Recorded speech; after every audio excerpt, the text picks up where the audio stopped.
চাঁদকে আসসালামু আলাইকুম রহমতুল্লাহ। আলহামদুলিল্লাহি রাব্বিল আলামিন, আসসালাতু আসসালামু আলা সাইয়্যিদিল মুরসালিন ওয়া আলা আলিহি ওয়া সাহবিহি আজমাইন। এটিএন বাংলার সুপ্রিয় দর্শক, বাংলাদেশের টেলিভিশন জগতের প্রথম রাসূলুল্লাহ সাল্লাল্লাহু আলাইহি ওয়াসাল্লামের পূর্ণাঙ্গ জীবনী ভিত্তিক অনুষ্ঠান সিরাতে রাসূলুল্লাহ সাল্লাল্লাহু আলাইহি ওয়াসাল্লাম আপনাদের স্বাগত জানাই। সুপ্রিয় দর্শক, আমরা এই অনুষ্ঠানে রাসূলুল্লাহ সাল্লাল্লাহু আলাইহি ওয়াসাল্লামের জন্মের আগের পর্বগুলোতে রয়েছি। মহাবিশ্বের নানা জায়গাতে যখন মহা বিপর্যয় ঘটছিল, মানুষের জীবনযাত্রায়, চিন্তায়, দর্শনে নানাবিধ অধর্মীয় অনৈতিক কাজের বিরাট বড় ঘূর্ণিঝড়, টর্নেডো চলছিল, মানুষ মানবিক জীবনের অনেক নিচে নেমে গিয়েছিল। আমরা কথা বলতে চাই মানবিক বিপর্যয়ের একটি অন্যতম দিক নৈতিক সমস্যা নিয়ে, প্রাক রাসূল যুগের নৈতিকতা। কথা বলবার জন্য আমাদের সাথে রয়েছেন global south studies and research সেন্টারের সম্মানিত ডেপুটি ডিরেক্টর, জগন্নাথ বিশ্ববিদ্যালয়ের ইসলামিক হিস্ট্রি অ্যান্ড কালচার বিভাগের সহযোগী অধ্যাপক ডক্টর মোহাম্মদ আনিসুর রহমান। আসসালামু আলাইকুম। ওয়ালাইকুম আসসালাম রহমতুল্লাহ। আপনাকে প্রাক রাসূল যুগের আরব নৈতিকতা এবং সমকালীন বিশ্ব যে আলোচনা আমরা করতে চাই, সে আলোচনায় স্বাগত জানাচ্ছি। সুপ্রিয় দর্শক, আমরা প্রায়শ বলে থাকি একজন মানুষ তখনই হয়ে ওঠে যখন সে আসলে নৈতিকভাবে মানুষ হয়। সেজন্য আমরা দেখি একজন মানুষ যখন পৃথিবীতে আসে, আমরা তার জন্য বহুবিধ প্রার্থনা কামনার আয়োজন করি। আমাদের প্রার্থনার মূল উপজীব্য বিষয় থাকে আল্লাহ যেন তাকে মানুষ বানায়।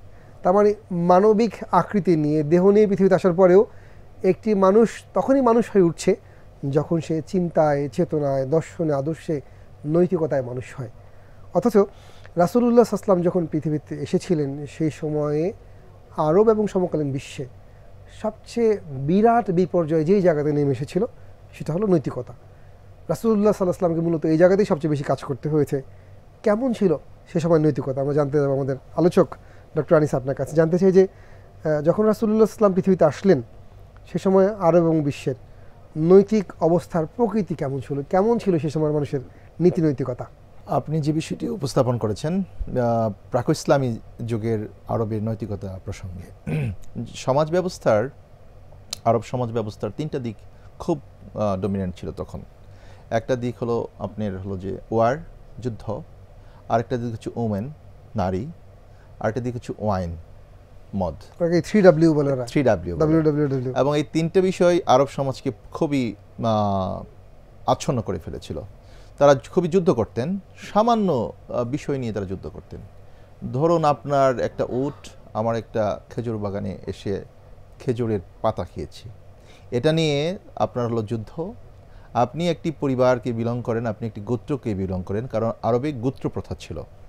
তো গোত্র প্রথা থাকার জন্য একটা গোত্রের একটা উট গিয়ে আরেকটা গোত্রের একটি খেজুর গাছের পাতা খেলো, এটাকে তা নিয়ে তারা যুদ্ধ করেছে, বছরের পর বছর যুদ্ধ করেছে। সুতরাং এই যে যুদ্ধ মানুষের সমাজ ব্যবস্থার মধ্যে কী ধরনের প্রভাব ফেলে, আপনি দেখবেন যে যুদ্ধ যে বিধ্বস্ত যে সমস্ত দেশগুলো, এই দেশগুলোর মানুষগুলোর মধ্যে কিন্তু অস্থিরতা বেশি থাকে, দাঙ্গাবাজ বেশি থাকে, এবং এদের মধ্যে আপনার অটিস্টিক বেবির জন্ম হয় অনেক বেশি যুদ্ধ বিধ্বস্ত এলাকাগুলোতে। আরবের সমাজের মধ্যে এই যুদ্ধটা খুব অঙ্গাঙ্গিভাবে জড়িত ছিল। তারা সুযোগ পেলে যুদ্ধ করত, নামে বেনামে যে কোনো অজুহাতকে কেন্দ্র করে যুদ্ধ করত। আরেকটি হচ্ছে ওয়াইন, তারা মদ খেতেন, এবং মদ এত বেশি পরিমাণে খেতেন, মদ খেয়ে তা মাতলামি করতেন। মদটা এটা নিত্যসঙ্গী আরব সমাজ ব্যবস্থার মধ্যে ছিল। আর নারীকে তারা পণ্য হিসেবে ব্যবহার করেছে, অর্থাৎ এই সমাজের নারীর কোনো মূল্য ছিল না। আয়ামে জাহালিয়া বলুন বা প্রি ইসলামিক অ্যারাবিক সোসাইটিতে নারীর যে মূল্য, এই মূল্যটা সমাজ দিতে পারে নাই। নারীদেরকে ব্যবহার করেছে, ভোগ্যপণ্য হিসেবে সমাজ ব্যবহার করেছে। সুতরাং নারীকে যখন এইভাবে চিত্রায়িত করবে একটা সমাজ, তো দেখতে হবে যে এই সমাজের নৈতিক মূল্যবোধটা কোথায় আছে। মানে মানুষকে মানুষ হিসেবে ট্রিট করতো না, মানুষের যে সামান্য যে ডিগনিটি, মানুষের সম্মান, এই সম্মানটুকু সমাজ ব্যবস্থা দেয়নি, বা সামাজিক সংস্কৃতির মধ্যে এই সম্মানটুকু ছিল না। সুতরাং এই সমস্ত বিষয়গুলো যদি আপনি দেখেন, প্যারামিটার দেখেন, তাহলে দেখবেন যে আরব সমাজের নৈতিক মূল্যবোধটা অবক্ষয়ের দিকে ছিল। আমি নারীর কথা বললাম, কন্যা সন্তানদেরকে জন্মগ্রহণকে আরব সমাজের বাবারা ভালোভাবে অ্যাকসেপ্ট করতো না। কেন করতেন না কন্যা সন্তানকে অ্যাকসেপ্ট? বিকজ অফ মনে করতেন যে আমার এই কন্যাটা বড় হওয়ার পরে এই সমাজ ব্যবস্থায় এই কন্যাকে সামাজিক ডিগনিটি দিয়ে বড় হবে না, এই কন্যাকে মিসইউজ অপব্যবহার করা হবে। যে কন্যাদেরকে যে জীবন্ত কবর দিতেন তার পিছনের ঘটনা কিন্তু এরকম, মানে যেই সমাজে নারীর কোনো ডিগনিটি নাই সেই সমাজের একজন সফিস্টিকেট ফ্যামিলির একজন মানুষ মনে করতো যে আমার সন্তানটি এই সমাজে যেহেতু কোনো ধরনের মূল্য পাবে না, সুতরাং এই সন্তান বেড়ে ওঠার চেয়ে এই সন্তানদেরকে মেরে ফেলাই ভালো। সুতরাং এখানে একটা বিষয় আপনি চমৎকার বলেছেন, মানে আমাদের প্রায়শ ভুল বুঝাবুঝি হয়। আমরা মনে করি যে কন্যা সন্তান মানে জীবন্ত প্রথিত করার যে ব্যাপারটি, তার সাথে মা বাবার নিষ্ঠুরতার সম্পর্ক আছে, কিন্তু আসলে নিষ্ঠুরতার ব্যাপার না, অসহায়ত্বের সম্পর্ক আছে। মানে ওই মা বাবা ভাবছে যে এই সন্তান আমার লজ্জার কারণ হবে, তার জীবনযাপন বিঘ্নিত হবে, সে বেইজ্জতি হবে, তাকে ঠিকমতো মানুষ করতে পারবো না, যেহেতু পারবো না বড় হয়ে খারাপ হওয়ার যেতে আগে থেকে মেরে ফেলে। তার মানে এটা হলো নির্মম অসহায়ত্ব, সন্তানের প্রতি ভালোবাসাহীনতার ব্যাপারগুলো না। এখন ডক্টর আনিস আপনার কাছে একটা বিষয় জানতে চাই, আপনি বলছিলেন যে নৈতিক মান ভালো ছিল না, 3টা বিষয় নিয়ে তারা ব্যাপৃত ছিল। আমরা জানি যে নৈতিক মূল্যবোধের সাথে ধর্মের একটা রিলেশন আছে, মানে শিক্ষার একটা রিলেশন থাকে, সেই শিক্ষাজাত বোধই তারা নৈতিকতায় পরিস্ফুটিত করে। তো আমরা আপনার সাথে আরেকটা অনুষ্ঠানে আমরা জেনেছিলাম যে আরবে ইহুদি, খ্রিস্টান, পৌত্তলিকতা এবং হানিফবাদ এই 4 রকমের ধর্মের ব্যাপৃতি ছিল, বিস্তৃতি ছিল। তো এখন আমরা আপনার কাছে জানতে চাই যে এই যে নৈতিক অবক্ষয় ঘটলো, মানে কোন ধর্মের মূল্যবোধ বিলং করার জন্য তাদের এই ঘটনাটা ঘটলো? নৈতিক অবক্ষয়টা ঘটেছে বেসিক্যালি প্যাগানিজমকে বিলং করার জন্য, পৌত্তলিকতাবাদটাকে বিলং করার জন্য। আপনি দেখবেন যে এই পৌত্তলিকতাবাদের মধ্যে মোরাল দিকের চেয়ে তারা মোরালিটিকে প্রমোট না করে তারা বিভিন্ন আনুষ্ঠানিকতাকে প্রমোট করেছে। আনুষ্ঠানিকতা ধরুন আপনার হলো যে ধর্মের আনুষ্ঠানিকতা আর ধর্মের যে মৌলিকতা, স্পিরিচুয়ালিজম যে ব্যাপারটা, হ্যাঁ, সেইটা কিন্তু দুইটা ডিফারেন্ট জিনিস। এবং আনুষ্ঠানিকতাকে এই প্যাগানরা প্রমোট করেছে বিভিন্নভাবে। এই তার মধ্যে আপনার যুদ্ধ ছিল একটা আনুষ্ঠানিকতার একটা পার্ট। আপনার হলো যে বলিদান করতে হবে, কন্যা সন্তানকে ধরে নিয়ে এসে তাকে জবাই করে একটা দেবতার জন্য আপনার উৎসর্গ করতে হবে, এই ধরনের বিষয়গুলো আনুষ্ঠানিকতার মধ্যে ছিল। সুতরাং যেহেতু আরব সমাজে পৌত্তলিকতাটা ছিল একটি ডমিনেটিং রিলিজিয়ন, সুতরাং এই ডমিনেটিং রিলিজিয়ন কিন্তু আপনার এই ধরনের নৈতিক মূল্যবোধটাকে আফোল্ড না করে নৈতিক অবক্ষয়ের জন্য অনেকগুলো আনুষ্ঠানিকতা তারা আরব সমাজে এস্টাবলিশ করে। যেমন আমরা শুনেছি যে ওকাজ মেলা বলে একটা মেলা হতো, সেখানেও মনে হয় যে অনৈতিক অনেক কাজেরই আয়োজন ছিল এবং সেটা কাবার আশেপাশে হতো বলে আমরা শুনেছি, আপনি ভালো বলতে পারবেন। তো এখন আমরা যে বিষয়টি জানতে চাই আপনার কাছে, পরিষ্কার আমাদের দর্শকদের উদ্দেশ্যেই আপনি বলবেন, মানে আসলে কি কি ধরনের ত্রুটি, নৈতিক ত্রুটি তাদের মধ্যে ছিল সে সময়। এখানে আমরা একটু আমাদের নিজেদেরকে মূল্যায়ন করবো যে আসলে যেই ত্রুটি নিয়ে তাদেরকে আমরা খারাপ বলছি সেই ত্রুটি আবার আমাদের মধ্যে আছে কিনা। জি ডক্টর আনিস। এনারা নৈতিক মধ্যে অবক্ষয়ের মধ্যে আপনি দেখবেন মদ পানটা এর প্রকাশ্যে দিবালোকে সব জায়গায় মদ পান তারা করতেন, মদ খেয়ে মাতলামি করতেন, মানুষ সমাজের ইমব্যালেন্স করতেন। নারীদেরকে ধরেন জোয়ার আসরে জোয়া খেলতো আরবরা, জোয়ার আসরে নারীকে বিক্রি করা হতো, আপনি যদি বাজির অংশ হিসেবে। এটা কিন্তু আধুনিক যুগেও ছিল। আপনি 1940 সালের দিকে ইংল্যান্ডে কিন্তু মদের আসরে হাজব্যান্ড তার ওয়াইফকে বিক্রি করেছেন। সুতরাং এই লিগাসিগুলো কিন্তু প্রাচীন আরব থেকে শুরু করে আপনার বর্তমান সময়েও আপনি পাবেন। সুতরাং তার এই যে এই বিষয়গুলো ছিল, নারীর কোনো মর্যাদা দেয়নি আরব সমাজ। সুতরাং এখানে আপনার হলো যে ধনী দরিদ্রের মধ্যে একটা বৈষম্য তো আরব সমাজের মধ্যে ব্যাপকভাবে ছিল। 4 নম্বর হচ্ছে আপনার হলো যে যুদ্ধ এদেরকে ব্যাপকভাবে এদের সমাজ ব্যবস্থাকে, সংস্কৃতিকে, মোরালিটিকে ধ্বংস করে দিয়েছিল। অর্থাৎ সামান্য কোনো বিষয় নিয়ে যখন কোনো জাতিগোষ্ঠী সবসময় ঝগড়া বিবাদের মধ্যে থাকবে, ওই ঝগড়া বিবাদওয়ালা সমাজের মধ্যে নৈতিক মূল্যবোধগুলোর অবক্ষয় ঘটবে, এটাই স্বাভাবিক। সো এই সমস্ত বিষয়গুলো যদি আপনি বিবেচনা করেন, দেখবেন যে আরব সমাজ বিভিন্ন দিক থেকে আপনার অন্ধকারের মধ্যে যাচ্ছে। বাট আমরা একটা জিনিস জানি যে তাদের কিছু নৈতিক ত্রুটি ছিল, ঠিক, তাদের নারীর প্রতি সম্মান ছিল না, তারা অশালীন অশোভন কাজে লিপ্ত হতো এবং প্রকাশ্যে হতো, এবং তারা জুয়ায় বাজি রাখার কথা আপনি বলেছেন, এবং মদ্যপানের কারণে তাদের মধ্যে ভয়াবহ ধরনের বিশৃঙ্খলাও তৈরি হতো। আবার আমরা সিরাতের নানা গ্রন্থে তাদের কিছু নৈতিক গুণাবলীর কথাও জানি, সেগুলো যদি একটু আপনি বলতেন কাইন্ডলি। আপনি খুবই চমৎকার বলেছেন। আলোর অন্ধকারের মধ্যে আলো থাকে, আলোর মধ্যে অন্ধকার থাকে। আরব সমাজের ব্যাপারটা এরকমই ছিল। আরবদের আতিথেয়তা এটা খুবই প্রাচীন আমল থেকে খুবই সমৃদ্ধ ছিল। তারা খুব অতিথিপরায়ণ করতেন। ধরুন একজন মানুষের প্রকাশ্য শত্রু ওই মানুষটার বাড়িতে এসে রাতের বেলা আশ্রয় নিয়েছে। আশ্রিত ব্যক্তিকে প্রকাশ্য শত্রু হওয়া সত্ত্বেও আরবরা কিন্তু তার বাড়িতে তার জন্য খাবার দাবার ব্যবস্থা করত, থাকার ব্যবস্থা করত, প্রতিশোধ পরায়ণ হতেন না। সুতরাং এই যে বিষয়টা, এই বিষয়টা কিন্তু আরবদের মধ্যে ছিল, আতিথ্যপরায়ণতা তাদের মধ্যে ছিল। তারা খুবই কাব্যপ্রেমিক ছিলেন। আপনি উকাজ মেলার কথা বললেন, উকাজ মেলাতে অন্যান্য নগ্নতার বাইরে গিয়ে কিন্তু একটা কম্পিটিশন হতো। এই কম্পিটিশনটা ছিল কবিতার কম্পিটিশন হতো। এবং রাসূল সাল্লাল্লাহু আলাইহি ওয়াসাল্লাম যখন আসলেন, এই উকাজ মেলার ট্র্যাডিশন কিন্তু আরবে প্রাচীন আমল থেকে শুরু করে মানে ইসলামের জামানা পর্যন্ত কিন্তু ছিল। এবং রাসূল সাল্লাল্লাহু আলাইহি ওয়াসাল্লাম যখন কোরআন নিয়ে আসলেন, তখন রাসূল সাল্লাল্লাহু আলাইহি ওয়াসাল্লামের কোরআনের একটা সূরা কিন্তু উকাজ মেলাতে তিনি দিয়েছিলেন। ইন্না আতাইনা কাল কাউসার, এই যে সূরা কাউসার তিনি প্রেরণ করেছিলেন। কবি লুবিদ ছিলেন তখন এই আরবের শ্রেষ্ঠ কবি, এবং এই কবি লুবিদ কিন্তু এই কবিতাটা পড়লেন এবং পরে এই কবিতার নিচে তিনি একটা লাইন লেখলেন, ইন্না আতাইনা কাল কাউসার লাইসা হাযাল কালামুল বাশার। এটা মানব সৃষ্ট কোনো কবিতা না।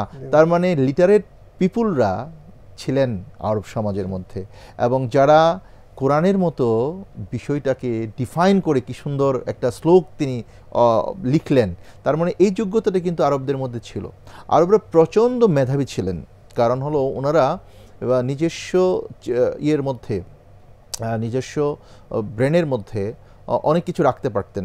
যেমন ধরুন ওনারা কবিতা রচনা করতে পারতেন। আরবদের ব্রেন খুব ফার্টাইল ছিল। সুতরাং এই সমস্ত বিষয়গুলো যদি আপনি বিবেচনা করেন, ওই অন্ধকার সমাজ ব্যবস্থার মধ্যে কিন্তু এই ভালো ব্যবস্থাপনাগুলো ছিল। মানে তারা অতিথিপরায়ণ আমরা জানলাম, তারা সাহিত্যপ্রেমী ছিল, এবং তারা মনে হয় যে আনুগত্যের একটা গুণও তাদের ছিল। মানে শেখ বলছে, নেতা বলেছে, তারপর অনুগত থাকার ব্যাপার একটা গুণ তাদের ছিল। তো আমরা যদি তাদের এই গুণগুলোকে গুণ হিসাবে ধরি, সমকালীন বিশ্বের তখন কী অবস্থা ছিল নৈতিক? আমরা যদি পারিপার্শ্বিক ইউরোপে তাকাই, ভারতবর্ষে তাকাই, আমাদের কাছাকাছি, তখনকার লোকদের নৈতিক মান কেমন ছিল বা কীভাবে তারা জীবনযাপন করতো? আপনি যে সময়টার কথা বলছেন, সেই সময়টাতে সারা পৃথিবীতেই এক ধরনের অরাজকতা, অস্থিরতা ছিল। সৃষ্টিশীলতা একটু কম ছিল সমস্ত পৃথিবীতেই, এবং ইসলাম বেসিক্যালি সৃষ্টিশীলতা নিয়ে এসেছে। অরাজক পরিস্থিতিটিকে কিভাবে সৃষ্টিশীল পর্যায়ে নিয়ে যাওয়া যায়, এই জন্য কিন্তু ইসলামের আগমন ঘটেছে। আপনি যদি তৎকালীন সময়ের আমাদের বাংলার দিকেও তাকান, ভারতবর্ষের দিকেও তাকান, এখানে কিন্তু অরাজকতা ছিল। আপনি মাছান্নয় ছিল বাংলায় মাছান্নয় মানে হলো এক রাজা আরেক রাজাকে গিলে খেয়ে ফেলেছে, সমাজে এক ধরনের খেয়ে ফেলেছি, এবং আপনার অনেক বেশি পরিমাণে অরাজকতা তখন ছিল। ইউরোপ সেই অর্থে তখন পর্যন্ত, ইউরোপ বলতে আমরা বাইজেন্টাইন এম্পায়ারটাকে যতটুকু ধরি, এবং পশ্চিমী ইউরোপ যেটা ছিল, পশ্চিমী ইউরোপ কিন্তু তখনও অতটা ডিসকভার্ড না, মানে আলোচনায় আসে না।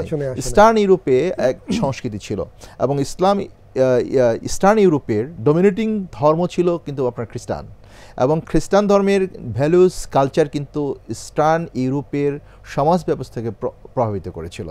এবং আপনি দেখবেন যে ইসলাম আসার পরে সংঘর্ষ কিন্তু হয়েছে ইস্টার্ন ইউরোপের সাথে আপনার আরবের সংঘর্ষ হয়েছে। বেসিক্যালি কোন জায়গাটা তখন ছিল? এখন যে জায়গাটা বলবো বাইজেন্টাইন এম্পায়ার, বর্তমান ইস্তাম্বুল থেকে শুরু করে ওইদিকে আপনি গ্রিস, ওইদিকে ইতালি, এই সমস্ত যে এলাকার, এটা কি রোমান সাম্রাজ্যের মধ্যে ছিল? হ্যাঁ, এগুলো রোমান সাম্রাজ্যের মধ্যে ছিল। তো এরা খুবই আলোকিত এনলাইটেন মানুষ ছিলেন, এবং এই এনলাইটেন মানুষগুলো এরা কিন্তু হলো ইসলামটাকে অ্যাকসেপ্ট করে নাই, এবং এরাই কিন্তু ক্রুসেডটাকে নেতৃত্ব দিয়েছে। এবং ইসলামের সাথে খ্রিস্টানিটির কিন্তু, ক্রুসেড মানে হলো দুইটা ধর্মে এবং দুইটা সংস্কৃতি, দুইটা সভ্যতা এবং দুইটা জ্ঞানের মধ্যে আপনার হলো যে সংঘর্ষ, এবং ইসলাম এটাকে প্রমোট করেছে, তারা ইউরোপ খ্রিস্টানিটিকে প্রমোট করেছে। সুতরাং সমস্ত বিশ্বেই এক ধরনের নৈতিক অবস্থা থেকে একটা অরাজক পরিস্থিতির মধ্য দিয়ে ইসলামের বিকাশ ঘটেছে। যে আসলে যারা ধর্মানুশীলন করত, এটা ইউরোপে হোক, ভারতবর্ষে হোক, প্রকৃত ধর্মের অনুসরণ কোথাও ছিল না। মানে ধর্মের মূল শিক্ষা থেকে লোকেরা বিচ্যুত ছিল বলেই তাদের এই মূল্যবোধগত বিপর্যয় হয়েছিল। আমরা সারা বিশ্বে এরকম ঘটনাই তো দেখছি। কিন্তু আপনি যে কথা বললেন, আরবের লোকেরা বীর ছিল, সাহিত্যপ্রেমী ছিল, তারা অতিথিপরায়ণ ছিল, তারা সত্যবাদীও হয়তো ছিল কোনো কোনো ক্ষেত্রে, আমি জানি না, নিশ্চয়ই আপনি ভালো বলতে পারবেন। তো এইসব গুণের পরে আমরা ঠিক কোন পয়েন্টে বলবো যে এই যুগটা আইএমএ জাহিলা অন্ধকার যুগ ছিল, কোন জায়গা থেকে আমরা এটা মানে মানুষকে বোঝাতে পারবো? ইতিহাসে আয়ামে জাহেলিয়া শব্দটা ব্যাপকভাবে আলোচিত, ব্যাপকভাবে এইটাকে ইতিহাসবিদরা প্রতিষ্ঠিত করার চেষ্টা করেছেন। জাহেল মানে হচ্ছে মূর্খদের, মূর্খ, অজ্ঞতা। আয়াম মানে হলো ইয়ামিনের বহুবচন শব্দ, মানে অজ্ঞতার দিনগুলো, মূর্খতার দিনগুলো। এখানে যদি আপনি অন্যান্য আরবের সৃষ্টিশীল বিষয়গুলো দেখেন তাহলে এটাকে আয়ামে জাহেলিয়া বলার কোনো সুযোগ নেই, কারণ হলো সৃষ্টিশীলতা আরবদের মধ্যে ছিল। বাট আয়ামে জাহেলিয়া ইতিহাসবিদরা কেন বলছেন? বিকজ অফ এখানে সামাজিক অবক্ষয়টা ব্যাপকভাবে হয়েছে। আপনি যদি সামাজিক মূল্যবোধ যদি ভেঙে যায়, সমাজের মধ্যে থেকে যদি নৈতিকতা চলে যায়, সমাজের ভিতর থেকে যদি কলুষিত কালচার যদি সমাজের মধ্যে প্র্যাকটিস হয়, সামাজিক মধ্যে যদি মানুষের মানবতা বোধ না থাকে, মানুষত্ব বোধ না থাকে, তখন আপনি ওই সমাজ ব্যবস্থাটাকে কী রূপে আপনি উপস্থাপিত করবেন? আপনি আয়ামে জাহেলিয়ার যে সমস্ত প্যারাডিম থেকে আয়ামে জাহেলিয়াকে আয়ামে জাহেলিয়া বা অন্ধকার যুগ বলছে, আপনি সেই প্যারাডিমগুলোকে যদি বর্তমান সমাজ ব্যবস্থার সাথে আপনি কম্পারেটিভ আলোচনা করেন, তাহলে আপনি আপনার সমাজ ব্যবস্থাকে বুঝতে পারবেন যে আমাদের সমাজ ব্যবস্থাটা আসলে কোথায় আছে বা মুসলমানদের সমাজ ব্যবস্থাটা কী ছিল। এই তিনটা বিষয় নিয়ে যদি একটি কম্পারেটিভ স্টাডি করেন তাহলে দেখবেন যে ইসলাম সমাজ ব্যবস্থাকে কীভাবে সৃষ্টিশীলতার মধ্যে দিয়েছে, আর আয়ামে জাহেলিয়ার সমাজ ব্যবস্থাটা কীভাবে আপনার হলো যে কলুষিত ছিল। আর বর্তমান সমাজ ব্যবস্থার মধ্যে আয়ামে জাহেলিয়ার কোনো সামাজিক মূল্যবোধ বা আয়ামে জাহেলিয়ার কোনো সিমটম বর্তমান সমাজ ব্যবস্থা আছে কিনা, এবং যদি এটা কন্টিনিউয়াসলি চলতে থাকে বর্তমান সমাজ ব্যবস্থাটা কোথায় যাবে সেটাকেও কিন্তু আপনি একটা বিশ্লেষণ করতে পারবেন। না, আপনার কাছ থেকে আমরা যে সকল বদগুণ বা খারাপ গুণের কথা শুনেছি নৈতিক অবক্ষয়ের, আমরা যদি বর্তমান বিশ্ব ব্যবস্থার দিকে তাকাই, আমি তো কোনো কিছু আলাদা কিছু দেখি না। মাদক পান আছে, জুয়া আছে, অশালীন কাজ আছে, নারীর মর্যাদার কথা আমরা বলছি, কিন্তু আলটিমেট এখনও আমি নিজেও একটা পত্রিকায় পড়েছি, আমাদের কোনো এলাকায় বাবা তার সন্তানকে বিক্রি করে দিয়েছেন, এরকম খবর আছে। মেয়ে সন্তানকে ফেলে চলে গেছেন, মেয়ে সন্তান হওয়ার কারণে স্ত্রীকে তালাক দিচ্ছেন, এরকম ঘটনা আমাদের বাংলাদেশেও ঘটছে। এবং পাশ্চাত্যে যে সকল দেশে আমরা নারীর মর্যাদার কথা বলি, সেখানেও ভেতরের চিত্র মর্যাদার না, ভেতরের চিত্র নতুন ধরনের শৃঙ্খলার চিত্র, নতুন ধরনের দাসত্বের চিত্র। তো কোন জায়গা থেকে ঠিক আমরা আলাদা করব? আমরা মানে প্রাক ইসলাম যুগে বা প্রাক রাসূল যুগে যদি আমরা বলি, তখন আমরা হয়তো দেখব যে বাবা যেই নারীকে স্ত্রী হিসেবে ব্যবহার করেছে কৃত দাসত্বের সূত্রে, সেম নারীকে আবার পুত্র উত্তরাধিকার সূত্রে ব্যবহার করছে। এটা একটা বিভৎসতা। কিন্তু এখনও তো পরিচয়হীনতার সূত্রে এরকম ঘটনা ঘটবার সুযোগ রয়েছে, মানে যেভাবে আমাদের যৌনজীবন চলছে আধুনিক বিশ্বে, তথাকথিত আধুনিক বিশ্বে। তো আমরা ঠিক কোন জায়গাতে পার্থক্য করব? আপনার কি মনে হয়, মানে পার্থক্য করার জায়গাগুলো কোন জায়গাতে আছে? আপনি যদি আয়ামে জাহেলিয়ার সমাজ ব্যবস্থা বা নৈতিক মূল্যবোধকে যদি ইসলামী সমাজ ব্যবস্থা বা ইসলামী নৈতিক মূল্যবোধের সাথে কম্পারেটিভ আলোচনা করেন তাহলে বুঝতে পারবেন যে আমরা কোথায় আছি। বর্তমানের এই অবক্ষয়ের প্রধানতম কারণ হলো মুসলিম বিশ্ব বা মুসলমানরা ইসলামের যে মৌলিক আদর্শ আছে, ইসলামের যে মৌলিক নৈতিকতা আছে, যেটা রাসূল ইসলাম কোরআন এবং সুন্নাহর মাধ্যমে এস্টাবলিশ করেছেন, আমরা সেটা কতটুকু বিলং করছি। আমরা যখনই বিলং করব এবং ওই সমাজ ব্যবস্থাটাকে যখন আমরা এস্টাবলিশ করার জন্য কাজ করবে, দেখবেন যে সমস্ত মানুষগুলো ধর্মের মৌলিক বিষয়গুলো মেনে চলে, ধর্মের অনেকগুলা গুণাবলী যে সমস্ত মানুষগুলোর মধ্যে আছে, ওই মানুষগুলোই কিন্তু এনলাইটেন মানুষ। এবং ইসলাম ওই মানুষগুলোকেই বলছেন ইমানদার মানুষ। মানে ইমান যখন একটা মানুষের মধ্যে থাকবে তখন সেই মানুষটি আলটিমেটলি এনলাইটেন মানুষ হবে। এই এনলাইটেন মানুষগুলো সমাজকে এনলাইট করবে। তো ইসলাম কিন্তু আগে এনলাইটেন মানুষের দিয়েছেন, কারণ রাসূল ইসলাম নিজে একজন এনলাইটেন মানুষ এবং তিনি এনলাইটমেন্ট মানুষগুলোকে তিনি প্রবর্তন করেছেন। ওনার সাহাবীরা প্রত্যেকটাই আলোকিত মানুষ ছিলেন। এই আলোকিত মানুষগুলো সামাজিক মূল্যবোধ তারা প্রতিষ্ঠিত করেছিলেন, কালচারটা প্রতিষ্ঠিত করেছিলেন। কিন্তু এই ইসলামের এই কালচারগুলো আপনার হলো যে আমরা মুসলমানরা ততটা হলো জানি না বা প্র্যাকটিস করি না, আমাদের জানার ঘাটতি আছে, মানার ঘাটতি আছে। সুতরাং এই সমস্ত বিষয়গুলোর জন্য মুসলিম সমাজের অবক্ষয়। আপনি যদি দেখেন যে মুসলিম সমাজের ডিগনিটি কোথায় ছিল, সত্য কথা বলতে হবে, এটা তো ইমানের একটা লক্ষণ। এই সত্য কথাটা কিন্তু আমরা বলি না। হোয়ারেস আপনি যদি ইউরোপে যান, ইউরোপের মানুষগুলো সত্যবাদী, তার মানে ইউরোপে ইসলাম ধর্ম তারা বিলং করছে না, বাট ইসলামের মূলনীতির প্রিন্সিপালের অনেকগুলো তারা ওই সমাজ ব্যবস্থার মধ্যে এস্টাবলিশ করেছে।